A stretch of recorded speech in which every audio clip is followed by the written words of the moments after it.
प्रिय मित्रों, स्वागत है आपका आपके अपने चैनल स्टडी विद प्रदीप पे। दोस्तों, सुपर ऑब्जेक्टिव की क्लासेस हम लोग कर रहे हैं यूपी ट्रिपल एस सी पेट के लिए। यदि आप चैनल पे नए हैं तो चैनल को सब्सक्राइब कर लीजिए, अपने दोस्तों को शेयर कर दीजिए। आधुनिक भारत के इतिहास की यह दूसरा वीडियो है और या दूसरी टॉपिक है आपकी। इसको हम लोग करेंगे ब्रिटिश राज के सामाजिक आर्थिक प्रभाव। ठीक है, इसके बाद आपकी 2 क्लास और बची है। इसको करने के बाद इतिहास खत्म हो जाएगा। संडे को इसका मास्टर वीडियो आएगा जिसमें पूरा इतिहास के जितने क्वेश्चन अभी तक पूछे गए हैं सभी क्वेश्चन आपको एक साथ कराए जाएंगे और वह मास्टर वीडियो आप जरूर देखिएगा। वहां से 8 नंबर आपके जरूर मिलेंगे, खास करके आपकी परीक्षा में।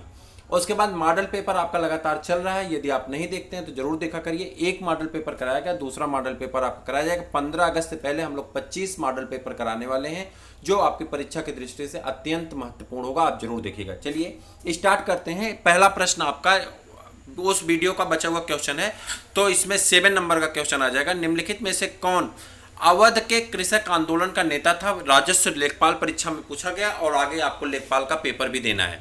हम बड़े आराम से कह सकते हैं कि आप में से 90% लोग लेखपाल का पेपर देने वाले हैं। ठीक है, तो जल्दी से बता दीजिए। बाबा रामदेव, बाबा रामदेव ना, नहीं, बाबा रामचंद्र। कौन है? बाबा रामचंद्र हैं। निम्नलिखित में से कौन अवध के कृषक आंदोलन के नेता थे? बाबा रामचंद्र थे। कौन थे? बाबा रामचंद्र थे। ठीक है, अवध और रामचंद्र से याद रखेंगे तो आपका क्वेश्चन सही हो जाएगा। अवध के कृषक आंदोलन का नेतृत्व अवध में रामचंद्र जी हैं, तो रामचंद्र से याद रखेंगे आपका कृषक। और जो है अवध में क्या है, कैसा क्षेत्र है? किसानी का क्षेत्र है ना। सरजू जी का तट है तो यहाँ पे खेती किसानी बहुत अच्छी होती है। तो अवध किसके नदी के तट पे बसता है? सरजू नदी के तट पे बसा। आपको याद करना होगा, ये सब पूछा जाता है। अवध कहाँ पे है? सरजू नदी के तट पे है। ठीक है, उसके बाद अगर आपसे पूछ लिया जाए लखनऊ किस नदी के तट पे, तो आप कहेंगे गोमती। जौनपुर किस पे? गोमती नदी के तट पे। उसी तरह से आपसे अगर पूछ लिया जाए कि गोरखपुर किस पे, तो कहेंगे राप्ती नदी के तट पे। आगे बढ़ जाएं, कानपुर किस पे? गंगा नदी के तट पे, गंगा नदी के तट पे। दिल्ली कहाँ? जमुना नदी के तट पे। यह आपकी टॉपिक दी गई स्टैटिक जीके में आपसे पूछा जाएगा, नदी और नदियों के तट पे रहने वाले बसे हुए देश।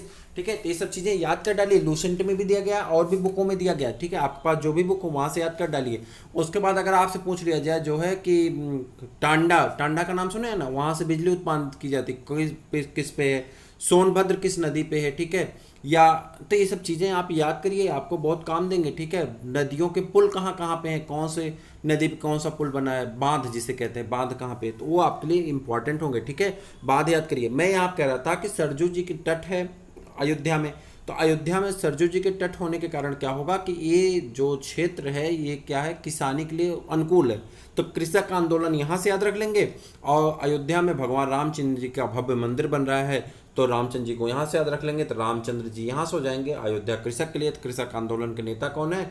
बाबा रामचंद्र जी हैं। कौन है? बाबा रामचंद्र ने किया था, जो नाई धोबी सामाजिक बायकाट का एक स्वरूप था।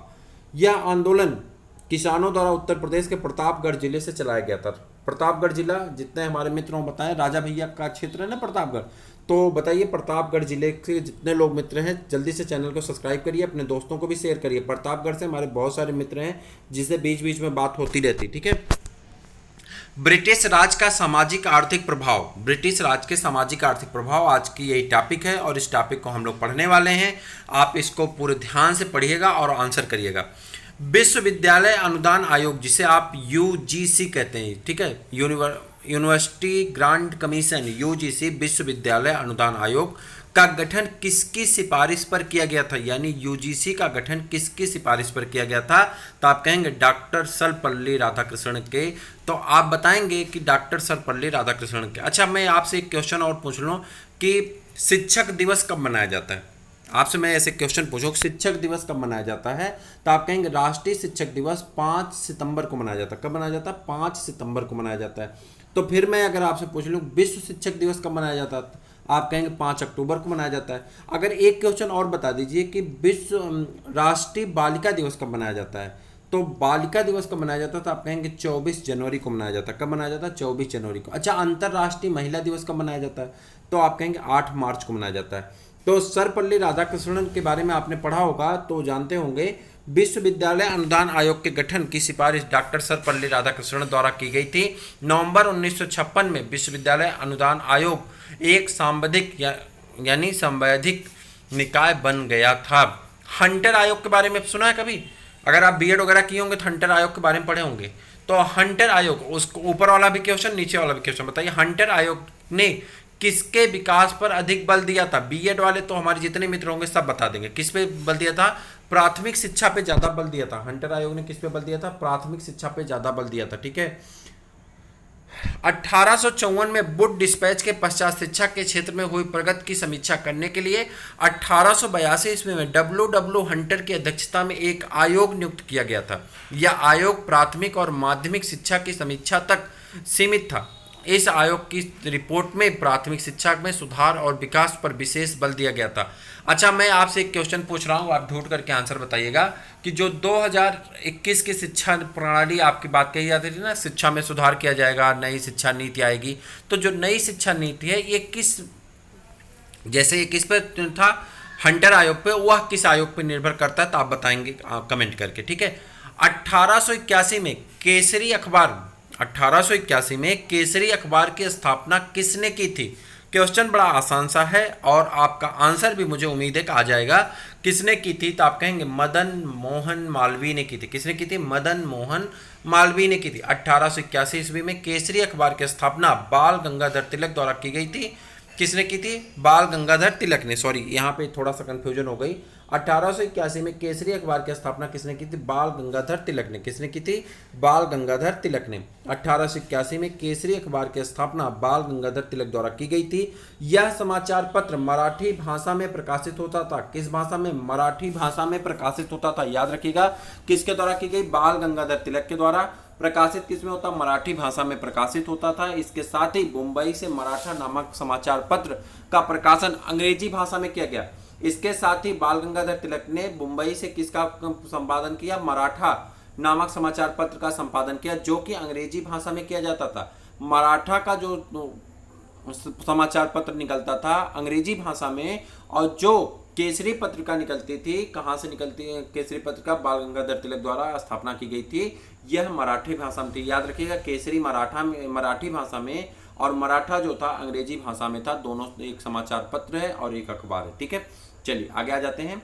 अगला क्वेश्चन आपके सामने इस तरह दिखाई पड़ रहा होगा, जल्दी से आंसर बता दीजिए।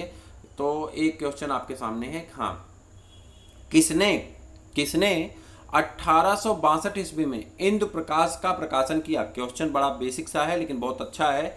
इंदु प्रकाश का प्रकाशन किसने किया था? आपसे पूछा गया है आवर अधीनस्थ सेवा में, तो जल्दी बता दिए। जस्टिस रनाडे ने। किसने किया था? जस्टिस रनाडे ने किया था। इंदु प्रकाश एक आंग्ल मराठी पत्र है। क्या है? आंग्ल मराठी पत्र था, जिसका प्रकाशन साप्ताहिक तौर पर किया जाता था, जिसमें भारतीय स्वतंत्रता संघर्ष तथा ब्रिटिश शासन की आलोचना से संबंधित आलेख प्रकाशित किए जाते थे। 1862 ईस्वी में इस द्विभाषी पत्रिका को यमजी रनाडे द्वारा संपादित किया गया था। किसके द्वारा? 1862 ईस्वी में इसको द्विभाषी पत्रिका को यमजी रनाडे द्वारा संपादित किया गया था। निम्नलिखित में से स्वतंत्र समाचार पत्र पत्रिका के संपादक कौन थे? स्वतंत्र समाचार पत्र पत्रिका के संपादक कौन थे? तो नाम है स्वतंत्र, और इसके पत्र हो या पत्रिका हो, इसका संपादन कौन किया था? तो आप कहेंगे मोतीलाल नेहरू ने। किसने किया था? मोतीलाल नेहरू ने। स्वतंत्र यानी इंडिपेंडेंट समाचार पत्र पत्रिका के संपादक मोतीलाल नेहरू थे। इन्होंने इसका संपादन 1919 में अंग्रेजी भाषा में किया था। कब किया था? इसका संपादन 1919 ईस्वी में अंग्रेजी भाषा में किया था। याद रखिएगा। 1919 में एक और काम हुआ था, तो आप बताएंगे। मॉन्टेग्यू चेम्सफोर्ड सुधार हुआ था। याद है आपको? मॉन्टेग्यू चेम्सफोर्ड सुधार। और 1909 में मार्ले मिंटो सुधार ना, याद रखिएगा। भारत में वंदे मातरम पत्रिका के संपादन किन्होंने की थी? कह रहा किसने भारत में वंदे मातरम पत्रिका का संपादन किया था? तो आप बताएंगे अरविंद घोष ने। वंदे मातरम पत्रिका का संपादन किसने किया था? अरविंद घोष ने। ग्राम पंचायत बीडीओ अधिकारी में पूछा गया है, जिसका पेपर निरस्त हो गया है। आपका पेपर फिर मार्च महीने में होने वाला है। ठीक है, मार्च 2022 में रिजल्ट निरस्त कर दिया गया था। तो बात कर रहे हैं यहाँ पे 6 अगस्त 1906 को वंदे मातरम समाचार पत्र का प्रकाशन प्रारंभ हुआ था। यह पत्र अंग्रेजी भाषा में था, लेकिन भारत में वंदे मातरम पत्रिका में ने राष्ट्रीय आंदोलन में बड़ी भूमिका निभाई। इसका संपादन श्री सुबोध चंद मलिक, देशबंधु चित्तरंजन दास और विपिन चंद्र पाल ने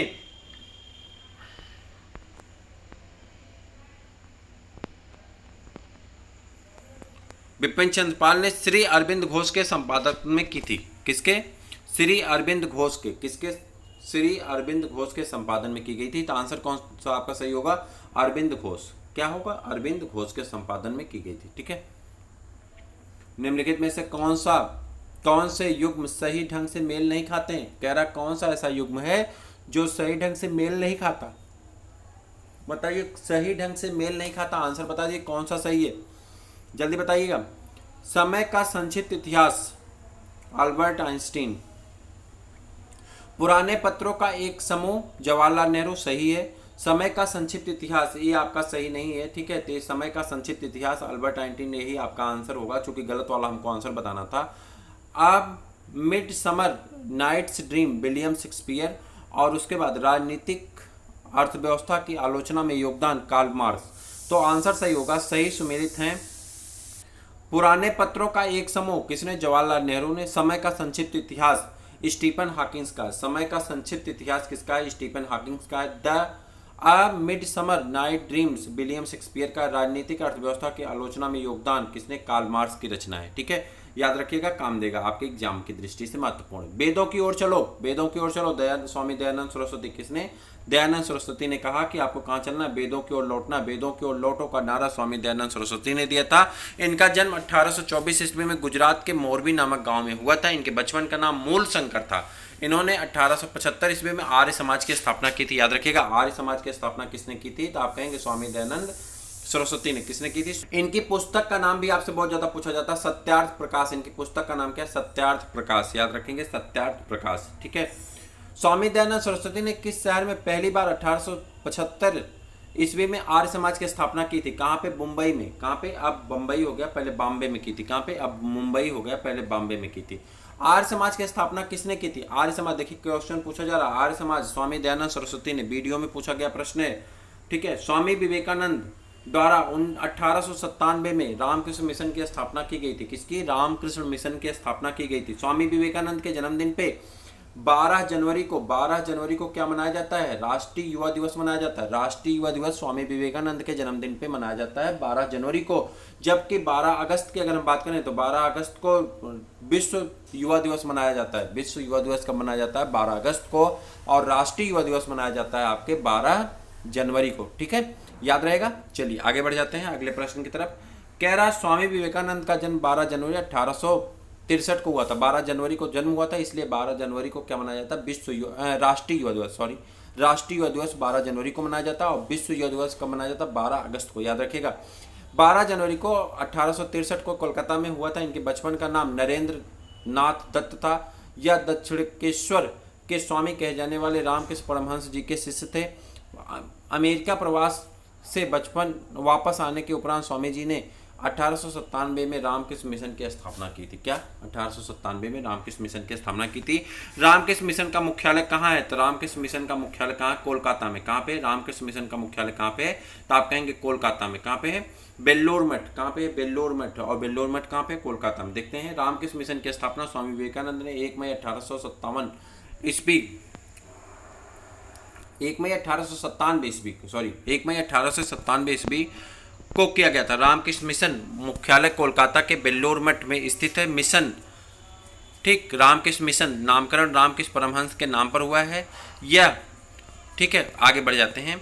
अगला प्रश्न आपका है 1795 और 1804 के बंगाल विनिमयन अधिनियम में घोषित किया गया था। क्या घोषित किया गया था? कन्या हत्या को अवैध घोषित किया गया था। क्या घोषित किया गया था? कन्या हत्या को अवैध घोषित किया गया था। कन्या शिशुवध की प्रथा मूलतः राजपूतों में तथा उच्च वर्गों के बंगालियों में प्रचलित थी, जो कन्याओं को जन्म लेते ही उन्हें मार डालते थे। भारतीय समाज में प्रचलित इस कुल प्रथा को समाप्त करने के उद्देश्य गवर्नर जनरल जॉन सोर ने के समय 1795 ईस्वी में बंगाल विनियमन 21 तथा विलेजली के समय में 1804 में बंगाल विनियमन 6 के तहत कन्या शिशु हत्या को अवैध घोषित किया गया था। 1891 में एम.बी. मालावारी के प्रयासों को तब फल मिला जब सहमत की उम्र अधिनियम को पारित किया गया, जिसके अनुसार कह रहा है बालिका की शादी का उम्र कितना निश्चित किया गया था? तो आप कहेंगे 12 वर्ष। कितना निश्चित किया गया था? 12 वर्ष। मंडी परिषद में पूछा गया प्रश्न है। आगे आ जाते हैं यहाँ पे।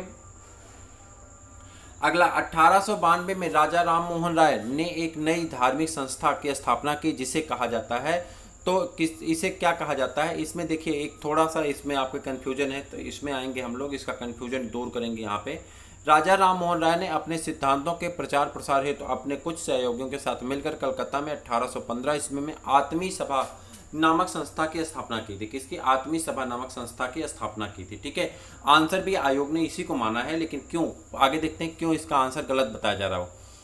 इसमें प्रति सप्ताह वेद पाठ होता था और ब्रह्म संगीत गाए जाते थे, लेकिन कुछ कट्टरपंथियों द्वारा इसका विरोध किया गया था। इस संदर्भ में 1819 ईस्वी में सभा का एक बड़ा अधिवेशन हुआ जिसमें पुराणपंथियों के नेता राधाकृष्ण देव ने राजा राम मोहन राय के सिद्धांतों को गलत साबित करने की चेष्टा की, किंतु वे सफल नहीं हुए। कालांतर में राजा राम मोहन राय और उनके सहयोगियों द्वारा श्री द्वारिकानाथ ठाकुर, कालीनाथ मुंशी, प्रसन्न कुमार ठाकुर ने मिलकर एक संस्था के अस्थायी रूप से प्रदान करने के उद्देश्य से 1828 ईस्वी में एक किराए के मकान लेकर के ब्रह्म समाज के नाम से स्थापित किया। यूपीटी प्लेसी ने इसका उत्तर क्या माना है? आत्मी सभा माना। क्या माना है? आत्मी सभा। आपका सही आंसर यूपीटी प्लेसी ने किसको माना है? आत्मी सभा को माना है, जो कि ऑप्शन नंबर ए में दिया गया है। चलिए आगे बढ़ जाते हैं। 1828 में ब्रह्म समाज की स्थापना निम्नलिखित में से किसके द्वारा की गई थी? कह रहा है 1828 में ब्रह्म समाज की स्थापना किसके द्वारा की गई थी? तो आप कहेंगे राजा राम मोहन राय के द्वारा की गई थी। किसके द्वारा? राजा राम मोहन राय के द्वारा ब्रह्म समाज की स्थापना की गई थी। मुक्त भारत समाज की स्थापना किसने की थी? मुक्त भारत समाज की स्थापना किसने की थी? तो आप कहेंगे वीर सावरकर ने। किसने? वीर सावरकर ने मुक्त भारत समाज या फ्री इंडिया सोसाइटी की स्थापना विनायक दामोदर सावरकर ने श्यामजी कृष्ण वर्मा के साथ की थी। सावरकर 1906 ईस्वी में लंदन गए थे। इसी दौरान उन्होंने इस संस्था की स्थापना की थी, जो कि मेजनी के विचारों से प्रेरित थे। ब्रिटिश शासन के आगमन से पहले भारत में स्वतंत्र अर्थव्यवस्था थी। उस समय निम्नलिखित में से कौन सा प्रमुख व्यवसाय नहीं था? कह रहा कौन सा प्रमुख व्यवसाय नहीं था? कृषि, हस्तशिल्प, उसके बाद इधर आ जाते हैं कृषि, हस्तशिल्प, और उसके बाद आएंगे यहाँ पे निर्माण, पर्यटन। तो आप कहेंगे पर्यटन जो है भारत में तब विकसित नहीं था। ठीक है, अंग्रेजों के आने से पहले। भारत में ब्रिटिश शासन स्थापित होने से पूर्व वहाँ की एक स्वतंत्र अर्थव्यवस्था थी। गाँव में किसान तथा व्यवसायी बहुत कुछ आत्मनिर्भर थे। वे खेती तथा अपनी जरूरत की चीज़ों स्वयं ही बना लेते थे, लेकिन ब्रिटिश शासन में भारतीय लघु और कुटीर उद्योगों का सत्यानाश कर दिया। स्पष्टता भारत में उस समय पर्यटन का उद्योग के रूप में स्थापित नहीं किया गया था। ठीक है, हो पाया था या नहीं किया गया था। ठीक है, जो भी आप मान लें। कुछ भारतीय अर्थशास्त्री ब्रिटिश शासन के दौरान भारत की राष्ट्रीय आय का मूल्यांकन करने का प्रयास करते थे। निम्नलिखित में से कौन अर्थशास्त्री नहीं है? कह रहा कौन ऐसे अर्थशास्त्री नहीं जो इसमें भाग लेते थे? ये तीन लोग तो लेते थे, दादा भाई नौरोजी, BK राव और RC देसाई, लेकिन प्रशांत चंद्र महलनोबिस इससे संबंधित नहीं। प्रशांत चंद्र महलनोबिस भारत की एक प्रसिद्ध वैज्ञानिक और सांख्यिकीविद थे। इन्होंने भारत के द्वितीय पंचवर्षीय योजना के मसौदे को तैयार करने में अपनी महत्वपूर्ण भूमिका योगदान दिया था। इनकी प्रसिद्ध महलनोबिस दूरी के कारण है, जो इनके द्वारा सुझाई गई एक सांख्यिकी माप है। दादा भाई नौरोजी, BK राव और RC देसाई ब्रिटिश कालीन अर्थशास्त्री थे, जिन्होंने भारत के राष्ट्रीय आय का मूल्यांकन करने का प्रयास किया था। भारतीय राष्ट्रवाद के या प्रारंभिक चरण को चरण भी कहा जाता है। क्या कहा जाता है? कौन चरण कहा जाता है? तो आप कहेंगे आरंभिक चरण, मध्य चरण दोनों कहा जाता है। आरंभिक चरण, मध्य चरण दोनों कहा जाता है। ठीक है, भारतीय राष्ट्रीय आंदोलन के 3 चरणों में बांटा गया है। आरंभिक चरण, उदारवादी चरण, मध्य चरण 1885 से 1905, और उग्रवादी चरण, ठीक है, 1905 से 1920, गांधीवादी चरण 1920 से 1947। इस प्रकार आज आपके आधुनिक भारत का यह भी एक टॉपिक आपका कंप्लीट होता है। अब 1857 की क्रांति से जुड़े, महात्मा गांधी से जुड़े, सुभाष चंद्र बोस से जुड़े कुछ इंपॉर्टेंट प्रश्न हैं जो कि नेक्स्ट वीडियो में आएंगे, और संडे को आपको पूरे इतिहास का आपको मास्टर वीडियो मिलेगा, जिसे आप एक बार जरूर रिवाइज करेंगे, जो आपके एग्जाम के लिए बहुत महत्वपूर्ण होगा। तो फिर हम लोग मिलते हैं किसी और वीडियो में। जल्दी से चैनल को कर लीजिए सब्सक्राइब, अपने दोस्तों को कर दीजिए शेयर। जय हिंद।